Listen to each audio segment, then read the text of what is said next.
Hey guys, it's Lisa from Outlaw RVers, and yes, I am on the toilet.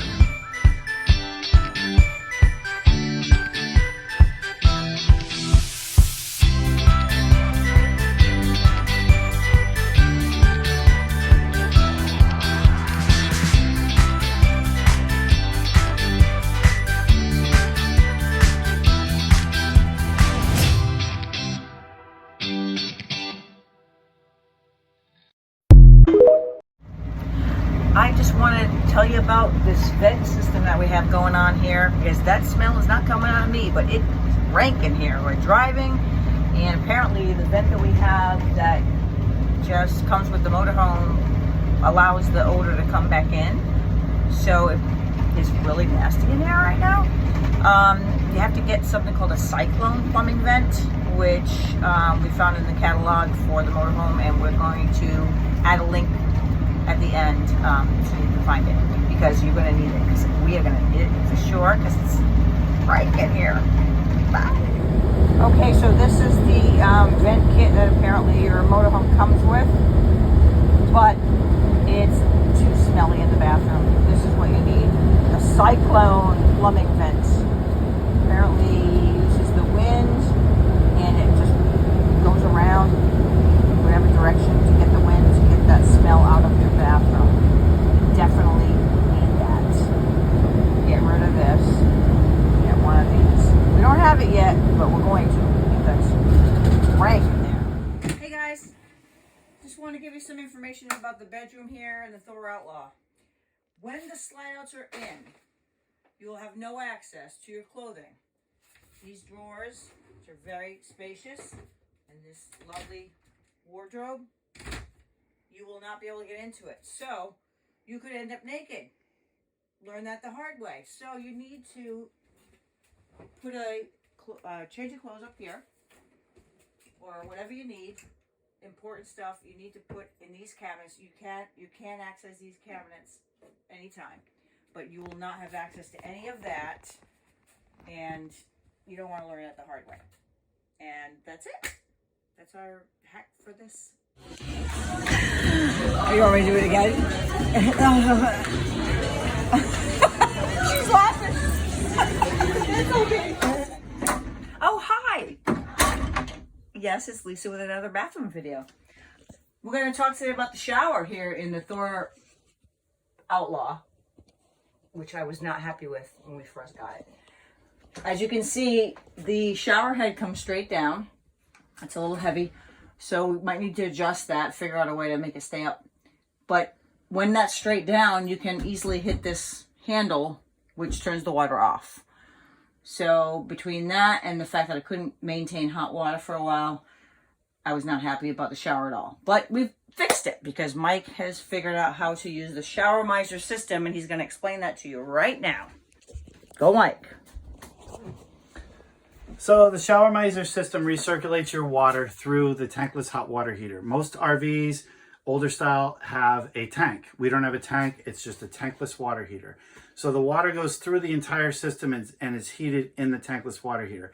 Outside on your RV is the control panel for the tankless water heater. You want to make sure there's power switches on there. And then our control panel happens to be in the bathroom. Where it's located in yours, I don't know. You want to make sure that the power is on. So the power is on, the red light's on, you see the screen is illuminated, and it's set for 124 degrees. That's the highest it goes. I don't like it that high because it's scalding hot water for me. I do. She likes it hot. I like it colder, but that's okay. So you can adjust the temperature and set it. So now you're going to come over to your bathroom, to your shower. I'm going to take the head down for demonstration. And most people had the valve. On and off, on and off. And that's how you dealing with the cold water and the hot water in your systems with a tank. With the ShowerMiser, this blue piece of plastic takes the water that would normally come through the shower head, and it diverts it back into the hot water heater. So if you turn on your water, just like standard shower, you can turn off the valve, just like a standard shower. But now we're going to go into ShowerMiser mode. ShowerMiser mode. I'm going to jump in the wet shower here. ShowerMiser mode, you flip this down and you'll hear that the water's running, and I have it set to hot, and this blue pipe is going to start turning opaque. Not clear, but it's going to be white, whitish blue. And as the water gets heated through the tankless hot water, this will change color, and that will advise you that the water is ready to go, that it's hot. And it takes about, I don't know, 30 seconds, maybe a minute. Here's the temperature as it's going up right now. It's getting to the point where it's going to tell you it's ready. You'll hear a little air in the system. It's just because we're dry camping. We're running off the pump right now. The color, yeah, I can feel the pipe starting to get warm. The color's starting to change a little bit. It's getting there. You gotta bear with us for this. As you can see, the pipe is starting to change color here. There it is. And once this turns this whitish light blue, you'll know that your water's gonna be hot. Except for the first 10 seconds. Just be aware, anytime you turn it off and on, it's going to be cold for the first 10 seconds. So just don't have it pointing on you. It's whatever water's left in the hose that goes to the shower head. But now it's pretty So now it's up to ready. temp, we'll say. And all you're going to do is you're going to flip this switch and open your valve. And you actually have, wow, you actually have really good hot water. So now you're going to soap up, do your thing, get your hair wet. And the best bet is not even turn off this valve, just turn off the ShowerMiser valve. And now it's going to recirculate this water again through the hot water. So if you don't want it so hot, you can add a little cold to it. And now you're ready to take the soap off. You turn the valve back on, and you have the temperature of what you want. And it's still hot. So one of the suggestions that I'll make is, when we hooked up the water at one of our sites, I heard water flowing all the time, and I didn't know where it was. I thought we had a bad pump. Thought we had a leak. It turned out that the ShowerMiser system was on, and this valve was open just a little bit, and water was circulating through the ShowerMiser system, and it was driving me crazy because I could hear water flowing somewhere. So the suggestion I have is, when you're done with the shower, done for the evening, turn the water off, put this back into the bypass so it would still come out here. So for some reason, you'll know that water's flowing. Unlike me, where I didn't know it was flowing, and it was driving me crazy. So I think that's it. Anything else? Yeah, I don't think there's anything else. All right. Well, thanks very much. And we're going to give you another tip right after this. Slap bracelets. Slap bracelets. So these are some great items that you could use. And it talks about jacks, compartment locks. I modified them, pull plugs, doors, vents, hookups. So you can customize them if you want? You can customize them if you want. Dinghy trailer, and you get a couple blank ones. I just put some stuff here, pull LED plugs for our LED lights. Oh, so you would just make a label with a label maker. Yeah. Put it on there. And the best thing about these, you come over and you put them right on the steering wheel. So hookups, just like water, sewer, cable, electric. I didn't use it. The one on my wrist. The blank one. I'll give you the pink one. Look at that. You can wear it as a bracelet too if you want, if you're driving. So it's a good reminder of things that you need to do. Compartment locks, turn off the water heater. So when you stop at your destination, you just look at all your colors. Yeah. So thank God I have extra cable line. But I don't know what I did with the other one. I might have even just left it on the ground. But these things work great. I try and remember to use them all the time as much as I can. And I don't take it off until the action's done. So the last thing that is usually taken off is jacks and compartment locks. Because after my jacks are up, I go for a walk around the camper. We check the lights. I check that all the compartments are secured. And I look under the RV to make sure the jacks have stowed properly. And those are the last things that come off the steering wheel. It's a great product. You'll find it in the description below. I'm going to pin it to the top of the comments, and it'll also be in our Amazon store, so you can find that link either on our website, outlawrvers.com, or just from the YouTube link that's going to be in the description. And leave us your comments. Let us know if you like the video, if you have any suggestions, if you have the product, whatever. And happy to hear from you. And if you have this, what have you done to modify it to say on a blank one, something that I may have forgotten? Like, I don't know. We don't have a dinghy. We don't have a tow car. So, you know, we have a motorcycle. So give us your suggestions. Yeah. RVers here to talk to you about the refrigerator latch that we have here on the Thor Outlaw. This is a latch, really great, you think, but bumping, and then all the contents of the refrigerator end up on the floor. So, and there's one already right there. So, that's that. Oh, there's another thing too. This thing keeps coming off. Let's go over here. We glued it, but that's the least of my worries. At least my stuff's in there. We solved the problem two ways. One is putting the old bars back in, which look gross because they're old. But it keeps the stuff in. So that's one thing that you should definitely invest in. Having little baskets like this to keep the food in so that it's contained is also, especially with cans, because that way it keeps them from like sliding. And I don't have it yet, but they do sell a plastic egg crate thing that has a cover on it just in case it breaks. They break. I don't know if I really need it, but that's something I wanted to get. And so our fix to this problem, because we went through having our food on the floor 3 times, is we used a handy dandy bungee cord that we could use for everything. One here, one here, good to go, never had a problem. So that's our hack for our faulty door. Got back on the road, decided that a good opportunity to go to Blue Beacon Truck Wash to get the motorhome washed. We had a lot of rain at the campground, a lot of rain on the way down to South Carolina, so figured let's get it washed. We're supposed to have good weather the next couple days. The windshield is just covered in bugs. So I'm sitting in line right now. We've got 4 trucks in front of us. But Blue Beacon washes 40-foot motorhomes for $46.20.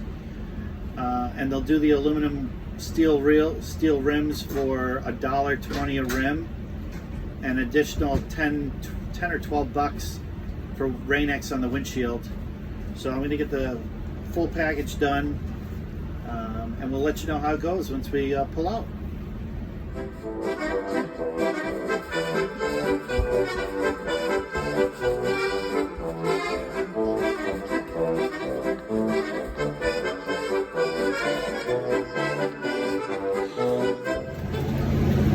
Hey guys, we just left Blue Beacon Truck Wash. I threw in the undercarriage and the roof cleaning.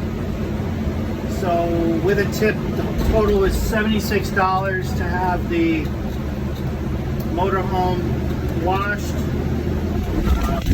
Paint brightener, Rain-X, citrus shine on the rims, undercarriage and roof, and a tip. It was 76 bucks. Well worth it. We waited in line about, 20 minutes? Enough time for Lisa to take a shower. And back on the road. So the latest about 35 minutes, 40 minutes, but that's all right. RV's nice and clean. I'll post some pictures later on.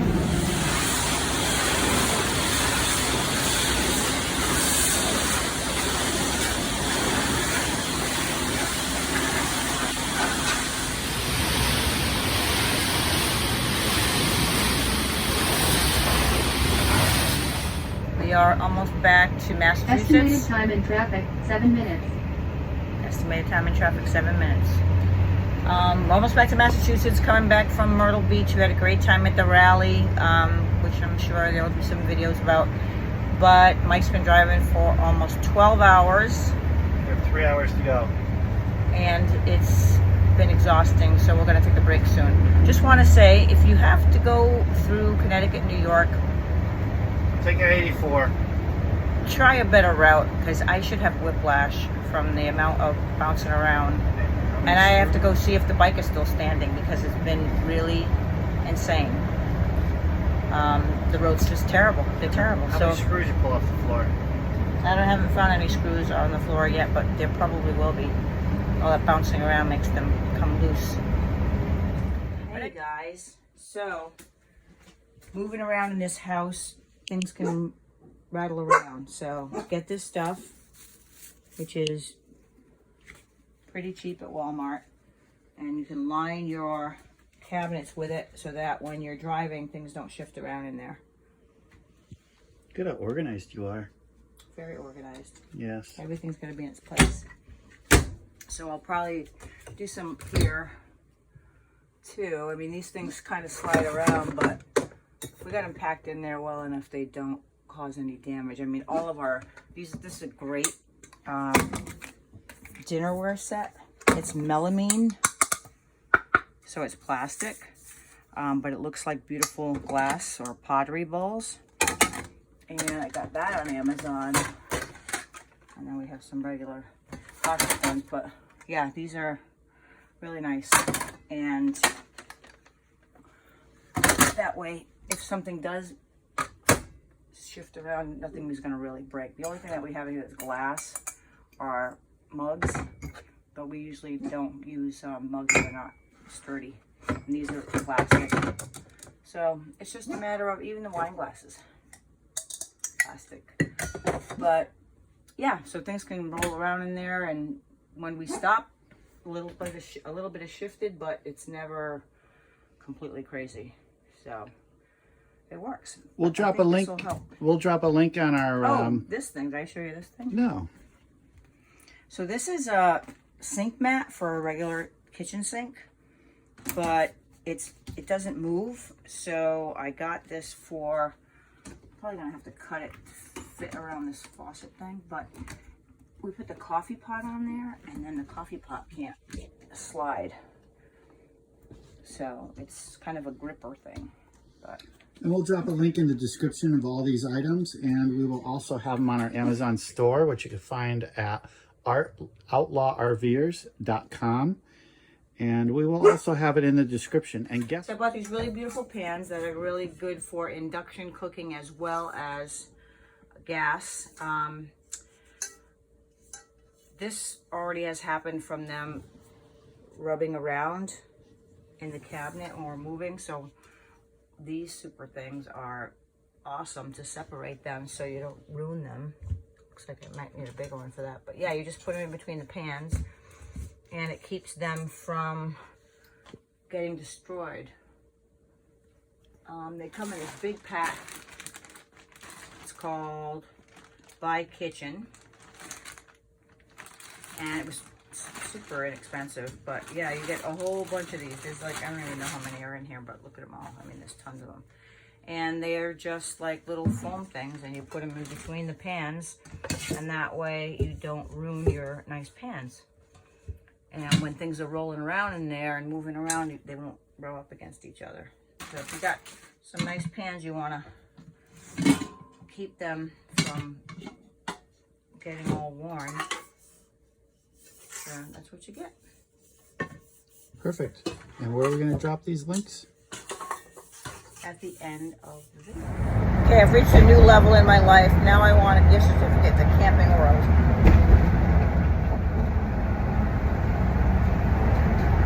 Okay, I can't figure out how to shut this thing off though.